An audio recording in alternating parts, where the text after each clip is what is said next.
Hello BabyQueers and welcome back to my channel. No opening meme today, cause it's time for some horrifying story. So there goes my plan, that this video will be less frustrating, cause I think it will probably be more frustrating than mildly infuriating. But we'll see what we find. But anyways, you know the deal, before we continue, y'all gotta get hydrated. So grab some water, or some tea, or whatever else you like to drink, and then we'll continue. Are you hydrated? Good. Let's go. My boyfriend's mom is making him pay for their rent, her car repairs, and gets mad at him if he spends any of his money on himself. He's neurodivergent and can't get out of his home because she's raided his savings multiple times. His grandma and his sisters live with him and they don't pay anything. His mom doesn't have a job for 2 years and isn't looking for one since she's forcing him to pay. I've told him about resources he can use, but he's afraid of getting kicked out and becoming homeless. What can I do to help him? I would be curious to know how old he is, because it doesn't matter in terms of making it more or less okay. Really, because as a parent, you shouldn't be like this. I feel like if you're watching this video, I don't need to state that, because these videos are literally just how not to parent guides, really. Because if you occasionally have to lend money from your children because you're short on cash that month, that would be one thing, right? That a lot of people think it's weird because, oh, you're the parent, you're supposed to pay. But honestly, in this world and this capitalistic hellscape, I can kind of understand. But that is wildly different than this. So I think if he's like underage, it might be difficult. If you're like over 18, trying to like find an apartment together so he doesn't get kicked out, really, so that he can go like very low or like no contact with his family because he can't just move and live on his own. You know, if you're like able to support each other to move in together, that would work.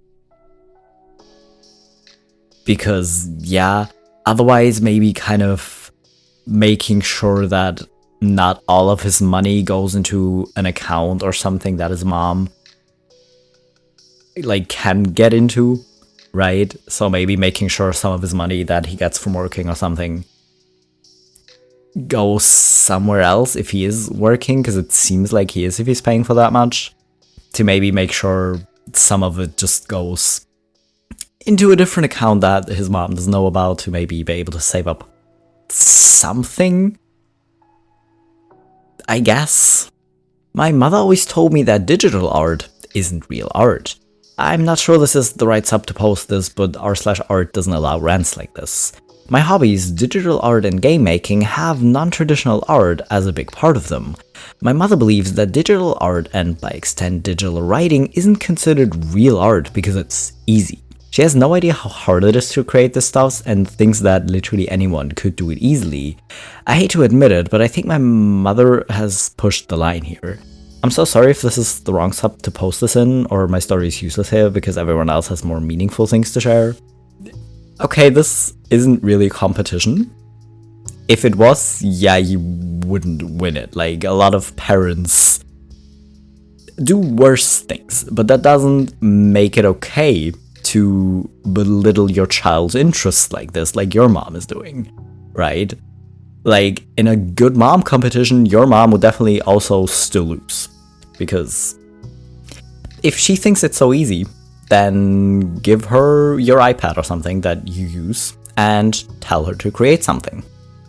She won't, she will refuse because, oh no, I'm not into that, right? But if it's so easy, she should be able to do it as well. You know, if you want to confront her. If you don't, that is also fair. Just screw her. You know how hard you worked to improve, and you know what you're into, and it's a shitty thing to do, of course, but honestly, if anyone belittles your interests like that, they're kind of just rude. My dad has total control over my life, and I can't stop him. My dad controls everything in my life, where I go, what I do, who I talk to. I'm 16 and have learned how to keep secrets. Luckily, I've gotten a bit more privacy as I've gotten older, and I use incognito so he doesn't know about my double internet life. However, I currently need to vent. He controls how I look, and I hate that. It's not just no tank tops or tattoos, but also mismatched clothes. I like mismatching my clothes, but sometimes if he notices my clothes don't match, he will make me change to look presentable. I am also forced to brush my curly hair in the morning, even though brushing curly hair damages it. He doesn't care because it makes your hair look nice. It doesn't lose my curl, it makes it frizzy. Yet I guess it looks better than my curly head that sticks up sometimes to him despite damaging it. He has also criticized my appearance before, saying how he doesn't like me having just one ear pierced. Since I've stopped wearing earrings, he let the issue go, but he used to try and pressure me into getting my other ear pierced before. He says he doesn't like it and I should get my other tattoo pierced. I'm also not too allowed to wear shorts, any shorts. Unless I'm swimming, I'm not allowed to wear anything that shows stomach, ever, even when swimming. I am lucky he didn't ban leggings because he did come close to, but he decided to let me wear them though. He still doesn't like that I wear leggings. His control extends beyond clothing, but I think I've vented enough for today. I think the only thing I can say right now is the next 2 years until you turn 18 might become really hard. And I know that you're probably already stressed with school and everything, but you might want to look into like a mini job or something so you can get some money so that you can kind of get out of the situation easier, so you can like save some money to hopefully be able to move out when you're 18. Because apart from that, like, I don't see your dad like changing. Like, it wouldn't matter if you confront him about it or anything, because these people are too caught up in how they look in society and what other people think about them, and that's why you as their child have to be presentable at all times, I guess. So yeah, I hope he doesn't like forbid you from having a job. Maybe you have to try to phrase it in I have to learn responsibility, right? I have to like learn how the real world is kind of way, like as an excuse of why you want to, if that helps convince him. My mom and stepdad think I owe them. September 2013, at just 20 and while 33 weeks pregnant, I watched my husband of 5 months drop dead. My mom and stepdad drive from Vegas to Texas overnight to be there for me and my unborn child. Now, almost 12 years later, they are still using it against me, sometimes subtly, sometimes not so subtly. I've gotten very low contact in recent years for other issues, but how the freak do I politely tell them to F off? Honestly, I feel like the safest option would be to go no contact. If you want to do that. Because literally, how do you... How? It's not just that, like, this person's husband was, like, just a shitty person that just decided to leave you while you're highly pregnant. He just died. How do you hold someone's death against them like this? That is such a shitty thing to do. Oh my god. I literally... I have very low energy for dealing with people in general, and I could not. I would just literally cut them out of my life. Right? Like, of course they didn't need to come overnight. Like, in that situation, you wouldn't even have been that mad if they were like, well, we're coming, don't worry, but it's gonna take a few days because we don't want to drive all night. Like, most people would understand in that situation if they don't want to drive all night, like, such a long distance. But they decided to do this, to be there for you, which is a nice gesture.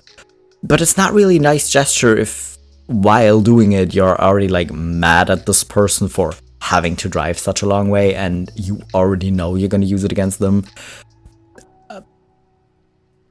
Yeah. They seem like great people, and I can imagine that there are other issues which made you go low contact, but I just wouldn't have energy for it and would go no contact. My parents made my sister and I do loads of manual labor during 2020 to pay them back because they gave us free room and board. It's taken me a while to confront how bad the situation really was. I've mulled over it so many times, and even now I still wonder if I might be the one in the wrong. But many people I've talked to about this have agreed that this was messed up for my parents to do. I'll try to keep it as brief as I can, but there is a lot of context.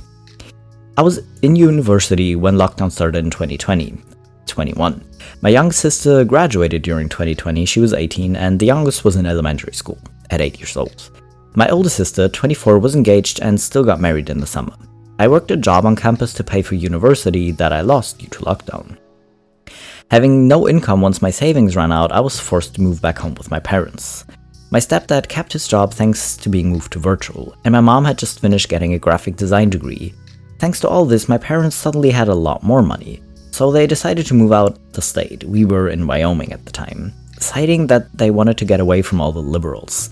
Luckily for my stepdad, his job asked him to move to Texas. My parents wanted to sell the house by the end of October, and they decided this in August. The house had about 10 years worth of neglected projects that they now wanted to do in 2 months. Less than my older sister's wedding was in August, she kept it small, and we followed the proper regulations. But that meant we couldn't start on the house until mid-August. My youngest sister and I were working manual labor jobs to earn money for college. I worked on a farm, and that was the only job I could get at the time. My sister was a cleaner for some rich people in the area. My parents were fully aware of the jobs we had. No more than a week after my sister's wedding, projects on the house commenced. We had to fix up the backyard, repaint most of the inside and outside of the house, declutter, shampooed every carpet, and so much more. I would get up at 6 a.m., go to work, pull weeds out in the August and September sun until 4 p.m. Then I was expected to come home and get straight to work on the house. No breaks. My youngest sister was the same. We would work until 9 p.m. most weekdays, then on Saturdays from 9 a.m. to usually 8 p.m. We were working, and even on Sundays we would come home from church and get straight to work until 8 p.m. We were working around the clock. I was not able to get as many hours as I needed to earn even close to what I needed because of my parents' expectation. Luckily, my sister's job paid her really well, but I wasn't so lucky. After only 2 weeks, I needed something to change. I physically could not keep up with his workload anymore, so I decided to talk to my parents about it. My youngest sister joined me. We tried to explain how tired we were and how we just needed a break for a bit, but my mom would not hear it. All she heard was, "We are lazy and don't want to help." My mom turned into a raging monster, screaming at us, telling us she was doing so much, working our butt off every day, and we hardly lifted a finger. Meanwhile, I would come home from work, covered in mud, to her binging Supernatural. And I could tell she watched many episodes that day because I was the one that introduced her to it after watching it myself. And she'd just be sitting on the couch doing nothing. Then she threatened to kick us out if we didn't help, knowing full well there was nowhere to go because of lockdown. After that, she stormed to her room and slammed the door. My stepdad heard the commotion and heard my mom's side of the story first, and came down and berated my sister and I for being lazy and ungrateful, and laid down the law. We had to keep up the amount of work we were doing or leave. But he was so gracious he gave us a 30-minute break after coming home from our jobs.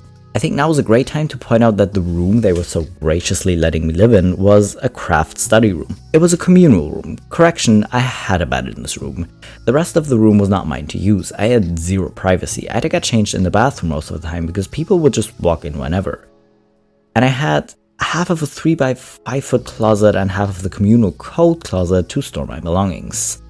But they were being so generous for letting me live there. I owe them anything they asked for. Yeah, needless to say, after another week of this ruling work, I had made the decision to quit my job. My younger sister followed suit about a week or so later, and naturally, we had more free time. My parents swooped in and increased our workloads. Now it was 12-hour days aside from Sunday, where Sunday was 6-ish. Finally in October, it was time to put the house on the market, and we could finally rest. The house sold for almost $100K, more than the original estimate before the work we'd done. And less than a month later, we had to pack the whole house and clean it, so for another month we pulled 12-hour days sorting things and packing boxes. Once we finally moved out, my parents dropped my sister and I's stuff in the college town on their way down to Texas, which my sister and I helped them drive the 2 cars packed to the brim with stuff. In Texas, my parents rented a 2-bedroom Airbnb for 5 adults, 1 child, 2 cats, and 2 dogs. My brother and his home came to stay with us for Christmas. Well, there I finally sat down and confronted my financial situation. just enough to cover rent for a semester, but not tuition thanks to having to quit early. I talked to my parents about this, and they told me it sounds like a you problem, so I ended up having to pull out loans to pay for the next few semesters until I got my job back. Meanwhile, my parents bought themselves new car and new furniture for the house of the money we helped them earn. Yeah, I could have stayed with them and gotten another job and just took a semester off, but they moved to a super rural area with no jobs near them, and they were toxic as crap, so I would rather go into debt than live with them ever again. But on the brighter side, I do believe in karma, or that God does his job in subtle ways, whichever you prefer. My stepdad got himself a better job for a year after, and then got himself fired because he stole some monitors from a job site. It took him about 6 months to get a new job, and he had to take a pay cut. Now they're having to sell their new house again without my sisters and I help. The younger sister is pretty good at getting out of helping, so now they really have to do everything themselves this time. Yay! This isn't even pettiness. Like, in some instances, pettiness would seem accurate. In this case, it really doesn't. How are you gonna make your children help out that much? Like, sure, like, if you live with them and you're an adult, like, technically they don't have to, like, let you live with them. But it's kind of a parent's job to take care of your children, and that doesn't magically end once they turn 18. So how are you gonna have them do so much work that they have to quit their job and then be like, no, but the money you're losing is not my problem? That's just... These people give me a headache. Like, how are you gonna be like this? How can you be so selfish to just be like, well, no, you're my child and you can live here for free, so obviously you need to do everything. And I'm not gonna appreciate it. I'm just gonna tell you it's your job for being lazy and not working a job too. In a situation where finding a job is nearly impossible because most things close down anyways. I would say get brain cells, but I think it's kind of hopeless for these parents at this point, and I hope your financial situation improved fairly quickly after this. My mother keeps changing her departure dates. For context, I'm 36 NB and my husband, 42 male, live in a small apartment in a major city. I've been on mental health leave from my job for the last 3 months, and we're in the process of packing up our apartment to move due to rent increases. Our home has always been a little safe haven away from external stress. My mother, 62 female, lives a 7-hour drive north in a small country town but travels frequently for work. She's a business owner. We live near an international airport, so she often uses it as an airport hotel. Last month, she asked if it was possible to stay with my husband and I for a period of 5 days, arriving Thursday, departing Monday, due to client meetings in the city. I told her that was fine, but made it clear that I had a busy calendar, social events, university study, back-to-work meetings, packing house. I knew it would be a tricky situation as my mother is extremely extroverted boomer and my husband and I are introverted nerds. When she visits, it's a constant barrage of let's go do something, and given my mental health, it's hard most days for me to even get out of bed. I'm also 3 weeks into new antidepressants and still adjusting to the side effects. She's aware of this, but not that I've been on leave, because her opinion of mental health has always been smile and shake it off. Last night, after I just returned from a concert, she advised me that she planned to stay an extra day due to meeting reschedules. She didn't ask. When I brought up that I wasn't happy as the original plan was for her to leave on Monday, she got quite upset and said, I said probably leaving Monday. This led to me trying to express that I already have a lot of things on my plate, which she challenged and then accused me of kicking her out. This is frankly a common occurrence where she rewrites discussions that we've had and feels entitled to stay with us. This morning, I've woken up to a cold message that she's going to book herself into a hotel as she still has a lot of work to do. I can't help but feel incredibly guilty and upset, but she's now refusing to talk to me calmly. I don't know how to respond to this. Okay, that is literally... Is it the most common manipulation tactic to just be like, oh, I never said that? No, you just heard what you wanted to hear. You just heard I'm leaving on Monday. You can't wait to get rid of me, kind of thing, of just like twisting the other person's word around. I feel like that's just a way too common, definitely, but I feel like it might actually be like the most common manipulation tactic Like, even before she got there, you agreed that it was okay despite you having a lot of things to do. Which she apparently also likes to belittle. And it's generally just such a boomer thing to do, like, oh no, mental health isn't real. You just have to pull yourself together. You just have to, like, smile through it, you know? That is the most boomer thing ever. Literally. But I honestly, I would just be annoyed. How would I react to this, really? Because usually how I react to, like, boomers saying things like this to me is just, like, roll my eyes, but then they're not my parents and I don't have to deal with them. So I really don't know how I would respond to this. You know, I would probably ignore her for a bit and wait for her to calm down, because I refuse to talk to adults when they're acting like literal toddlers throwing a temper tantrum, I guess. My mom pressures me to introducing my boyfriend to her, but I don't want to. Firstly, I would like to say that I generally do love my mom. She supports me in almost everything, was there for me during recent hard times, so I do not hate her or don't have any reason to.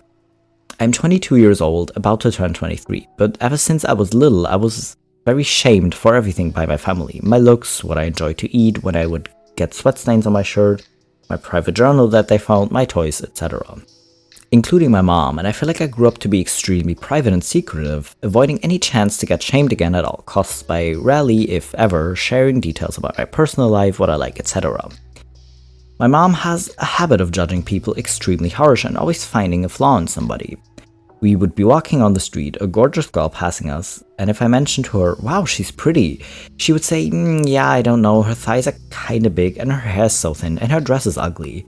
The worst part is she does it to my friends as well. I'll show her a group picture and she'll start judging every single thing about everyone in the picture. She will make mean remarks to the face of my closest friends that she'd met plenty of times, such as mentioning so many times how wrong a certain makeup looks on my friend's face. I still live with her, even though my biggest wish since I was a teenager was to move out. I simply can't afford anything else right now being a student. Because of this, I had always hidden every boy I've dated from my parents, especially my mom. When she did find out about somebody, she would not hesitate to disintegrate them as much as she could to my face. He could be the most gorgeous guy, she would always overly point out every small thing that she finds as a flaw. When she won't point out their looks, she'll find the smallest detail about their personality, over-exaggerate it, and make it seem like they're such a loser. For example, I would plan a vacation with a partner and she would say all his suggestions are shitty and we are very boring people, and these were plans for trips to Marbella, Capri, Sardinia, etc.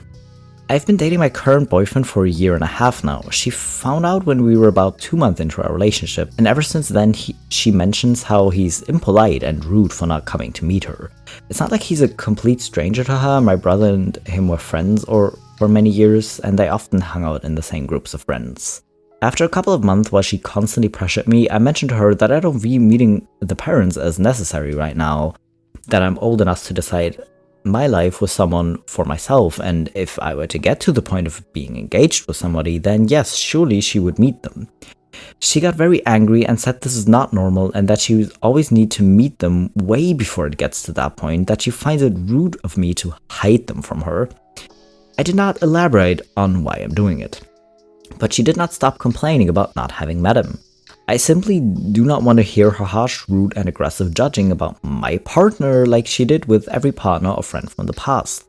I do not want to give her the opportunity to mock anything about him to his face. Am I in the wrong here? Is it really that wrong to wait for things to be very serious, like engagement, until someone gets to meet my parents? Why? Why are people like this? Because literally, I cannot understand people being that judgy. Like, I know there's this kind of saying of like people who are like this are just like deeply unhappy with themselves, but how do you get to be an adult who's in their 40s or 50s and never in your life did you maybe decide to work on yourself or figure out why you're unhappy or how you could make yourself happier, but just decided to be miserable and make everyone around you miserable by constantly overly judging everyone? how did you get there? Anyways, not the point. I think, like, generally, like, if you would have no reason to hide your partner, like, if you actually have, like, a really good relationship with your mom and that you know she would just, like, be chill, really, and really only say something if she thinks something is kind of off with this dude or something, then it would be a little bit weird to hide him from your parents, because then it would kind of seem like you're ashamed. But in this situation, I really get it. Like, obviously, she's not gonna change your mind about your partner. Like, you're not suddenly gonna believe her and think, oh yeah, no, right, he's boring or ugly or whatever. Like, you're not gonna change your mind, but I really understand not wanting to put up with that. Because my mom was, I don't want to say similar, because from what you're describing, yours is way more judgy. Like, way more judgy. But my mom also kind of had a habit of doing this. Like, no one was ever good enough in her eyes, I guess, and she would do it about us too, but like nowhere too near this extent. But even I understand. Like, even I would have done this. Maybe not to engagement, but definitely wait a long time before introducing someone. Like, I didn't even like bringing friends over or having friends over. I always prefer to go to their places. Partially, literally just because of this. So honestly, in this situation, I could absolutely understand wanting to wait until it's really serious, because you're not going to change your mind. But I would not want to put a partner through this, because yeah, they're probably not going to take it that personal as well, because you probably told them stories about your mom and what she's like and how judgy she is, but still, it can't be that pleasant to be around, you know? So I honestly, it makes sense. In your case, it really makes sense. Anyways, that's kind of it for today's parenting tips on how not to parent, really, because what the hell, even. And actually also just how not to be a human, because I don't care if you're a parent or a teacher or you're just like this overly judgy with your coworkers about everything. Why are you as an adult not reflecting on yourself and would rather make everyone else miserable? I really don't get it. So yeah, tips on how not to human or parent or anything, I guess. You know, anyways, I hope you enjoyed it. I hope you're not like these parents. And I hope you're hydrated. If not, maybe go drink something now. And I'll be back in a few days with my next video.